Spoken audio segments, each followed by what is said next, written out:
Good morning and welcome back, ladies, gents, Pikachus, friends and lovers, to another analysis and breakdown of the Quran of the Muslims. Yes, we'll be breaking this thing down verse by verse, turning those verses into factual, logical statements in English so we can figure out who or what is Allah, what does He intend for you and I and the rest of the non-Muslim world, and more importantly, how does this affect us now, today in the world?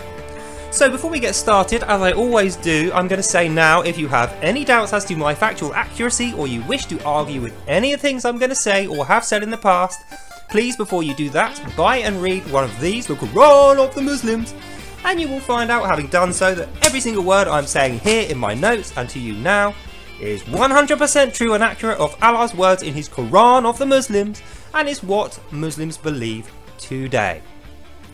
So, if you've been keeping up with the series, dear reader, you will remember that the last thing we went through was the end of Allah's Sharia instructions to His Muslims, how they should murder and rob the natives of the land, ignore their laws, and then give all that loot and money and slaves to the mosque. If any of the Muslims get killed, he has to pick up the stuff and the loot from the dead Muslim, take that back with him, but then also give that to the mosque. And when the law come knocking at his door and he is in strife and confusion and torment, run away to Mecca on a pilgrimage, robbing and pillaging and raping people along the way, so that he can give a great big blessing of money to Mecca, before making his way back, killing the Jew that lent him the money to go to Mecca in the first place, picking up the money and stuff and giving it to the mosque. And that's pretty much it. So that brings us on to what we're going to read right now. So let's continue. 148. The life of this world is alluring.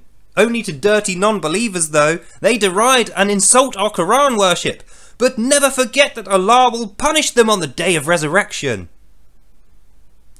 And above all, they will be righteous Muslims. Remember, O Muslims, Allah bestows His abundance only on those He loves. End of verse. Oh, I do love this. So we get off to a nice brisk start. But I feel like there needs to be a little bit of explanation here, because once again, Allah in His grace and wisdom has bunged a load of stuff at you probably won't understand. It doesn't make a great deal of sense. So, in keeping with this book, let's break it down. The life of this world is alluring. The reason he's saying that, he's talking to his Muslims here, and he knows after all the stuff he's demanding of his Muslims and not giving them much in return, they are having a tough time believing this, even though they're enslaved and they can't argue with it and they can't have any doubts. They can't even complain to other Muslims, or they're bad and they're not righteous and they will die and be punished. They're looking over at the Jews and Christians who they're supposed to hate and they're going to have to kill at some point. They're looking over at these guys and they're thinking, they seem to be having a great time over there. I mean, Jews and Christians, they're getting along. We've even admitted that in the book. They're getting along, they're having a great time, they've got good families, good friends, good careers, good lives, they're enjoying themselves, they're joyously worshipping another God. They're not cursed, they're not diseased, they're not hating it at all. Allah, you promised us that we were going to have all that good stuff and they were going to get all the shit stuff, and that just isn't the case. So Allah is saying, oh Muslims, no, that's not how it works. How it works is this. The life of this world, you know, all that stuff they're doing that they seem to be enjoying, it's alluring only to dirty disbelievers, those scummy Jews and Christians. They're the dirty disbelievers. And by the way, Muslims, while they're over there doing that, they're deriding and insulting the Quran. They're insulting us. They're over there pretending to have a good time, which is being mind controlled into them by Allah. Not only that are they dirty sinners and perverts and hypocrites, they're insulting our fucking Quran. Get angry and we have to go and kill them. Don't want to be like them. You want to kill them, okay? That's why he's saying this. And then he finishes off the verse by saying, oh yeah, I forgot.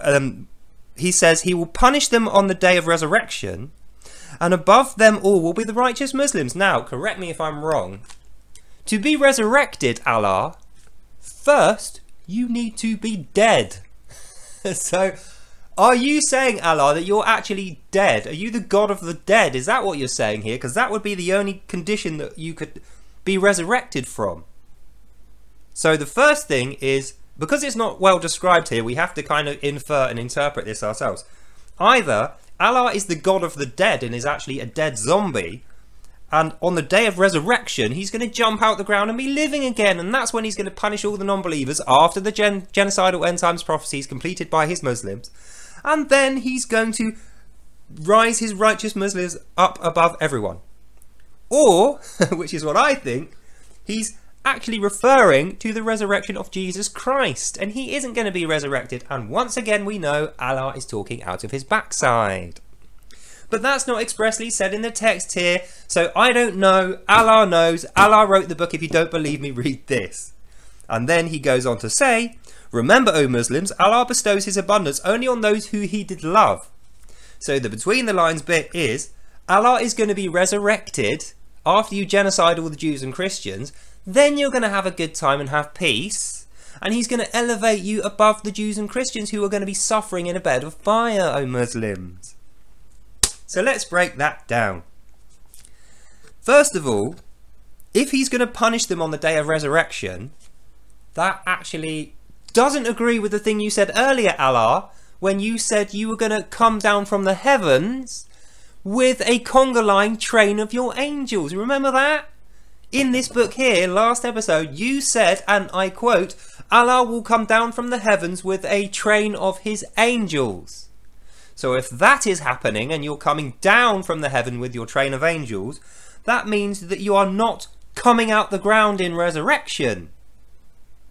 Can't have your cake and eat it, Allah. Although, far be it from me to tell you how to write your book, maybe if I had been writing it, I wouldn't be so quick to contradict myself so openly, because people might think I'm a little bit dumb.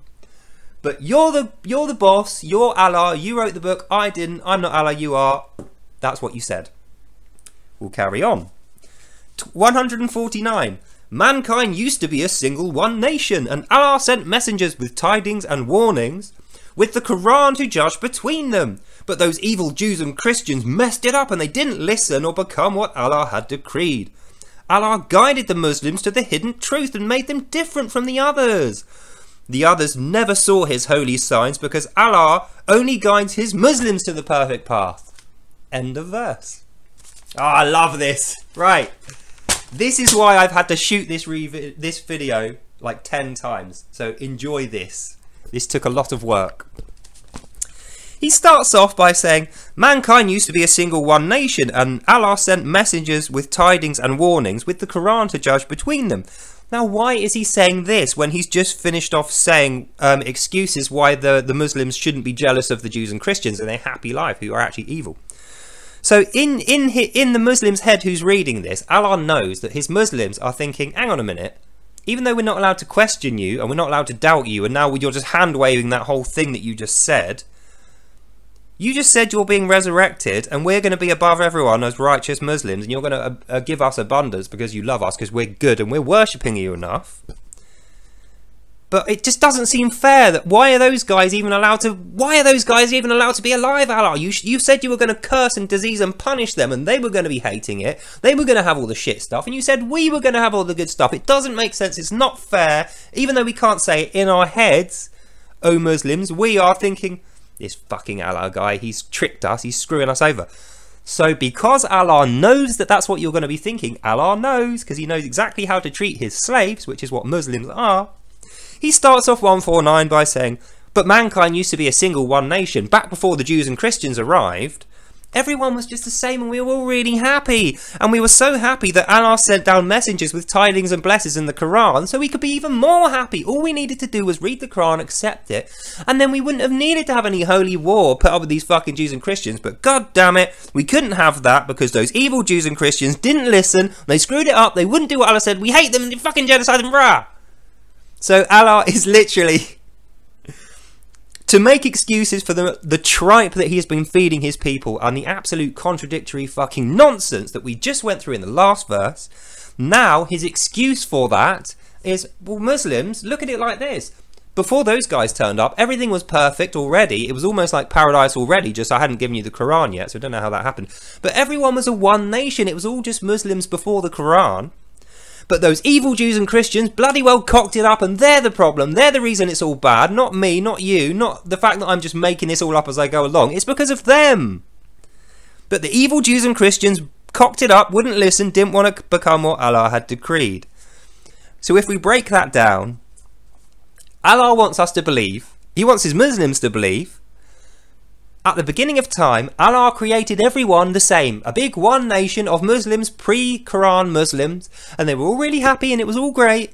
And those fucking evil Jews and Christians had to come along and bugger it up, didn't they? But if the Quran of the Muslims is actually true, and the guidance of Allah is actually true, like he claimed in line 5, page 1, and if everyone is a one nation at the beginning of creation made by Allah to be happy, how is there Jews and Christians, Allah?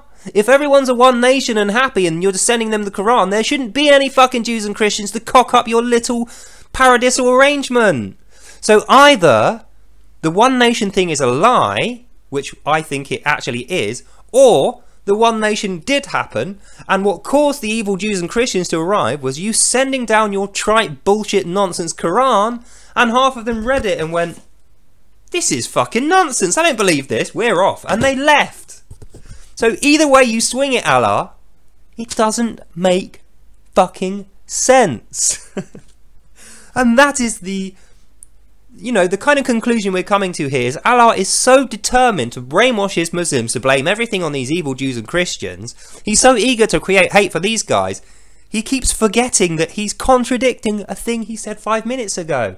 I.e., it's either a senior moment, a drug-fueled foamy mouthed rage moment, or he's just plain and simple fucking mad. Anyway, let's carry on. So after that he says, Allah guided the Muslims to the hidden truth and made them different from all the others. The others never saw his holy signs because Allah only guides his Muslims to the perfect path. End of verse. So, judging by the one nation thing and the Jews and Christians, like how are they a thing if it's a one nation? But anyway, nothing to see here because we're reading it as a Muslim. We'll hand wave all that and we'll move to the next bit. Allah says he guided his Muslims to the hidden truth. Now, remember what happened at the beginning with Adam. Adam got tricked by this same lie. Allah said to Adam, I'll give you the hidden truths and you'll be amazing. You'll be raised and elevated above everyone. You'll be having a great time. All you've got to do is worship me, listen to these magical, occult, hidden secrets. But it didn't go down that way for Adam. Adam dropped to earth, had to find his own food and water, worship Allah forever, and then die. And that's what happened. So Allah is saying here, O Muslims, don't worry about them having a good time over there and being jealous of them. No, don't worry about that. They're evil anyway. They're not really having a good time. Remember, I'm mind controlling them to have a shit time and be sinners. They're just lying. They're just tricking you.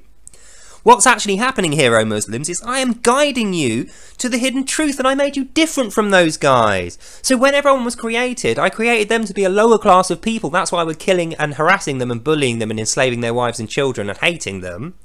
And I made you, O Muslims, to be lovely and better, and I gave you the hidden truth, and it's because I am so graceful and wise and merciful. And at the end of it, you're going to see these holy signs. Remember the holy signs I said? You'll definitely see those. Those guys won't see them, will they? They're too stupid to see the holy signs. Remember, only wise, intelligent Muslims who are righteous see the holy signs. It says so in here. But if you haven't seen them, guess why you haven't seen them? Because you're not worshipping enough. So get down to the fucking worship. Stop moaning and having doubts and being jealous of those guys who were going to kill. Worship and follow my orders, O Muslims. That's what he's saying here.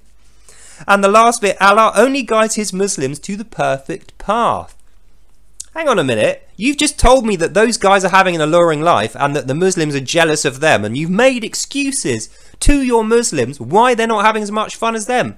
So is it a perfect path if they're not having a lot of fun doing it? If some of them are getting killed when they go over there, creating orphans and widows, which then the mosque will own, and they're having to bugger off to Mecca on a pilgrimage, give a load of money to Mecca, then come back and apologise for their sins. It is demonstrably not a perfect plan, Allah. And I think your Muslims are going to figure that out pretty fucking soon. End of verse. 150. Or did you think we were just going to let anyone through his paradise garden? Your ancestors did suffer and share such pain that even the messenger cried out, when will Allah help them? Allah's help surely must be near. So let's break that down. I fucking love this so much. So he starts off after the whole thing about the perfect plan, the resurrection, the one world thing, which is immediately falsified by the presence of Christians and Jews and the load of bullshit that Allah tries to package to his Muslims. He knows they're thinking about that, and they're thinking, hang on a minute, can we just go back 5 minutes and revise that? You know, I'm not sure we got that right. Either you're lying, which you can't be because you're Allah and you're always right, or we just need to hear it again, Allah. But no, we don't have any time to revise and go back or ask questions or doubt. Remember, off your head you're dead if you doubt, O Muslims, and you won't be righteous. And to make the point that you shouldn't doubt and you are righteous, Allah says, or did you think we just let anyone through the paradise garden? So Allah is saying here, this whole setup of perfect, you know, suffering and killing them and us getting killed and everything else, and the questions and the doubts you're not allowed to talk about, it's all part of Allah's plan. It's just trick these guys out of returning to Eden. I mean, do you think we'd let anyone in? No, you have to go through this, Muslims, so that you can be righteous enough to get back into the paradise garden. And if you didn't have enough reason already, your ancestors suffered and are in pain. Because what you're doing is taking too fucking long. You're not worshipping enough. So when Allah says, worship him, because your ancestors suffered pain and, you know, a lot of hardship to get you this message, you should fucking do it. In effect, right, this is like when you were young and you didn't eat all your dinner and your mum said, you ungrateful git, there's Africans starving African poverty-stricken children in Africa dying, and you don't even want to eat that. Eat your dinner. That is what Allah is doing here. He's saying, Muslims, feel guilty about your ancestors striving and suffering pain so that you could have this. And you're having doubts. You're not even doing it. Eat your Quran, Muslims. Eat the last bit of your Quran or you're not going to bed. I'll sit you here all night until you eat your Quran. That's what Allah is doing here. And then he says, his messenger cries out, when will Allah help them? So that is Allah saying to you, when are you going to get to the genocidal end times prophecy, Muslims? Kill those fucking Jews and Christians, hurry up and worship me, do it now because you're making your ancestors hurt more and it's making you less righteous. And we all know what happens to those who are not righteous. Allah doesn't love them. That's what he's saying here. So we carry on. 151. They ask, this is other Muslims now, even though we could still be talking about that, Allah once again has, nothing to see here, moved on to a new bit because he doesn't want you questioning him. So when he says they ask you, other Muslims who are not as righteous as you, O Muslim, because obviously because you accepted all that stuff we just told you, and you didn't have any doubts or questions, you're worshipping him just enough to be righteous enough to advise other Muslims. And when they ask you, oh, what should we give to the mosque in charity, O righteous Muslim who's better than us? You say to them, your blessing should be as much as you can give.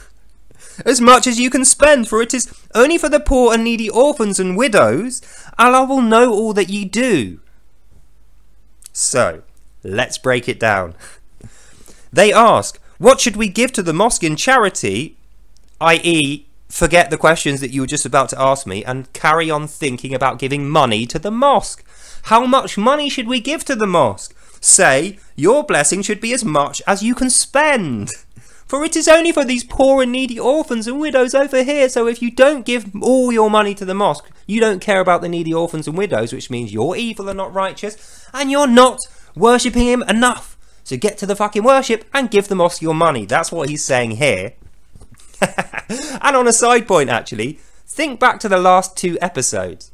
Now, if you'll remember back, the reason there are so many poor, needy orphans and widows hanging around outside the mosque with no money, looking for charity, the reason there are so many of those is because Allah sent all his Muslims to go and kill the non-believers, and half of them got killed trying to do that. So then only half of them came back, and the ones that were left on the battlefield, their wives and sons are now the orphans and widows. So far be it from me, Allah, to question your perfect plan that you were just telling me about 5 minutes ago, but it doesn't seem that perfect to me in your Quran of the Muslims. It doesn't seem that perfect to me that you're talking about having all these poor, needy orphans and widows that need my money that I've just robbed, so I can't even fucking keep it. Why do you need me to pay for these guys? Why do these guys even exist if your perfect plan is actually perfect? It's not perfect then, is it? But we're not allowed to argue, or we're not righteous. Allah won't love us and we'll have our head cut off and we'll die in sin. So we're not going to do that. We're just going to accept Allah will know what we'll do. I'm watching you. Allah knows, so we better give all our money to the mosque to sort these orphans out. And remember, if we don't care about the orphans. Victim blaming. Let's carry on. Then we move on to the next bit. 152. He will have you fight, but you do dislike this. But is it possible you don't know what is good or bad, and only Allah knows what is good or bad for you, because Allah knows all things, and you know not? End of verse. Now, this is another one of those chef kiss moments. After all that stuff about resurrection, one nation with Jews and Christians reckon it, so it's not a one nation. After the thing about the Garden of Eden, you're not getting in unless you do the worshipping of Allah, and you better hurry up and do the genocidal end time prophecy because your ancestors over there are waiting for you. Do you want to make them pain and suffer even more? You bastard, you better do this, you better give us your money, you want to worship Allah and do the end time shit that we're telling you to do. At the end of it, Allah knows his Muslims are scratching their heads now going, this fucking sucks. Why are you doing this to us, Allah? They're over there having all the fun. I know you told us you're mind controlling them and they're living in sin and they're only tricking us. But my eyes are telling me that they're having a great time over there with the Jews. They're not fighting the Jews. They're friends with the Jews. The Jews are loving it. The Christians are loving it. They're having a great time together in peace. Why are you making us do this, Allah? That is what the Muslims are thinking. And that's why he says, oh Muslims, don't think like that. Allah will have you fight and you dislike it. But is it possible that you just don't know what's good and bad? Like what you think's good over there is actually bad, and what you're hating, experiencing now in your shitty, horrible, troubled lives is actually really good. Huh? See what he's doing there? He's trying to trick the reader, oh Muslim, he's trying to trick his Muslims into think, even though those guys are having a great time and we have to go and kill them for no reason and then come back and not feel guilty and give all the money we made to the mosque, even though we're basically slaves of Allah at this point, just killing whoever he tells us to, and they're over there having a great time, not having to get up at the crack of dawn to do the call to prayer, not having to worship Allah, not having to read the Quran of the Muslims every day and do all the other shit that he commands, and not be punished and live in sin. Even though they're over there having a great time, we're here having a shit time. Maybe we're just really stupid, oh Muslims, and we just don't understand that those guys are actually hating it and having a terrible time, even though it doesn't look like they are. And maybe we're having a fantastic time and we love living here, even though we fucking hate it. Is that what's happening here? Yes, because Allah knows all, you know nothing. End of verse. End of reading. So, in conclusion, dear ladies, gents and Pikachus, I think there is not much summarising to do on this particular episode, but to say this. Allah is well aware that his Muslims are fucking not happy and they're having an absolutely terrible time. They are not enjoying his commands. They're not enjoying their life. They know what they're doing in their heart is sinful and bad, murdering, thieving, raping and everything else. So Allah is having to constantly make excuses and make more and more and more ridiculous noises and bullshits up to cover up their emotions, and then at the end of it threaten them, and when they have any doubts about the threats say, actually Muslims, the reason you feel so fucking terrible and bad and how you're hating life so much isn't because that's what's happening. Oh no, oh Muslims, what's really happening is you just don't know the difference between good and bad. This is good, what you're doing, this is what you should love, what you're doing, even though you're miserable and hateful and sad. You should love that feeling, and those guys over there being happy and joyful and sincerely loving their life, they should be hating it. And that's why when I order you to, you have to go and kill them and engender the end times genocidal prophecy. And then you'll be worshipping Allah enough, you'll be righteous, and Allah will either be resurrected or come down from the clouds. We don't quite know which one. But either one that happens, you are going to be higher than the angels, and these guys are going to be hating it in hell, burning forever. So says Allah in the Book of Muslim. And that is the end of today's video. So I hope you really enjoyed hearing about that and you learned something. Later on we're going to go through even more nonsensical, maniac ramblings of the warlord illiterate Allah. Until then, have fun, have a good day, God bless, and I'll see you in the next one. Bye now. And if you'd like to hear more of the foamy mouth, angry ramblings of Allah, please see me back here at 4:15 today. In the meantime, God bless, have a good time, and I'll see you in the next one. Bye now. Bye bye bye bye bye.